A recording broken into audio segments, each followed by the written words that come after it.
This morning, the cruise ship at the center of the Hantavirus outbreak is back on the move, heading towards the Canary Islands, sparking a global race to stop the virus spreading further, with contact tracing now underway in multiple countries. People who left the ship are being treated for the disease in Switzerland, South Africa, and the Netherlands. Dutch authorities also announcing this morning that a flight attendant has been admitted to the hospital with possible symptoms. She was on the same flight as one of the cruise passengers with hantavirus. That patient was removed from the plane before takeoff and later died, according to Dutch media. This is not the next COVID, but it is a serious infectious disease. While in the U.S., authorities in Georgia, Arizona, and California confirm they're monitoring residents who were on board the ship and have since returned home, so far saying they are not showing symptoms of the virus.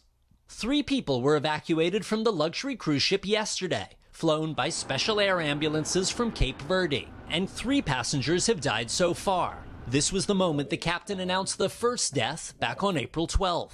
This is my sad duty to inform you that one of our passengers sadly passed away last night. Going on to say the ship was safe. The cruise company responding, at the time of the announcement, no evidence of a virus or contagion was present on the vessel. But the passenger who shot the video tells us something seemed off. It turns out we were not well informed.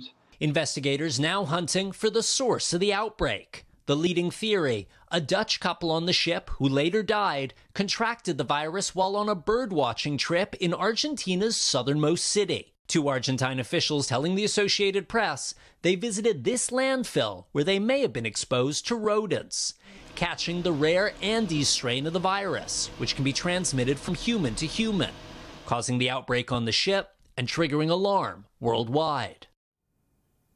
And the Spanish Interior Ministry saying today that the cruise ship is expected to reach the Canary Islands on Sunday, and the first of those passengers could be evacuated on Monday. Guys. All right, Ralph, thank you. And we're joined now by public health expert Dr. Ashish Jha, a senior fellow at Harvard University's Kennedy School. Dr. Jha, good morning. We're always happy to see you. But then again, it also means usually some bad news in terms of infectious disease. So how worried should we be about this hantavirus outbreak? Well, first of all, good morning. Thanks for having me back.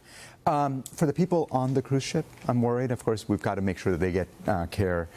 For the broader public, this is not a huge concern. This virus just doesn't spread that easily from person to person. It can happen. Obviously, we think it has happened here. But this is not like COVID or flu. This is not going to become a major global outbreak. So, Dr. Jha, what further steps would you expect public health officials around this ship, at least, to be taking here? Yeah, so first of all, obviously, anybody who's infected needs or has any symptoms, they need to be taken care of. And that's probably number one. People who were in close contact, those people need to be monitored very, very closely. We got to track down everybody who left the cruise ship and figure out where they are, make sure that we're monitoring them. If they develop any symptoms, then they got to get isolated.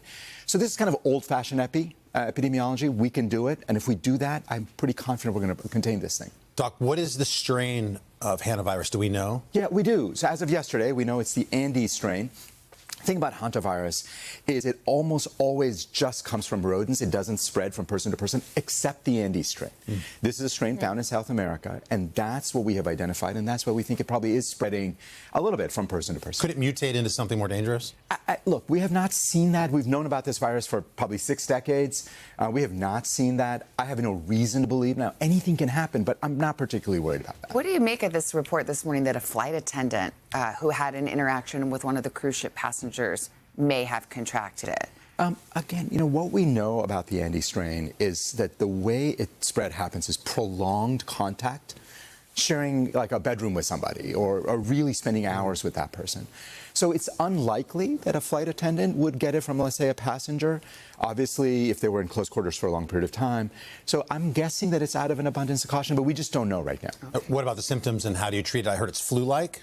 Yeah, this is the problem with most viruses, right? Like you start out with a fever, you get a headache. Like that's a common cold or a flu. We don't know. So it only then progresses to something much more serious. All right, Dr. Jha, good to see you. Thanks, Dr. Good information. Thank you, Doc.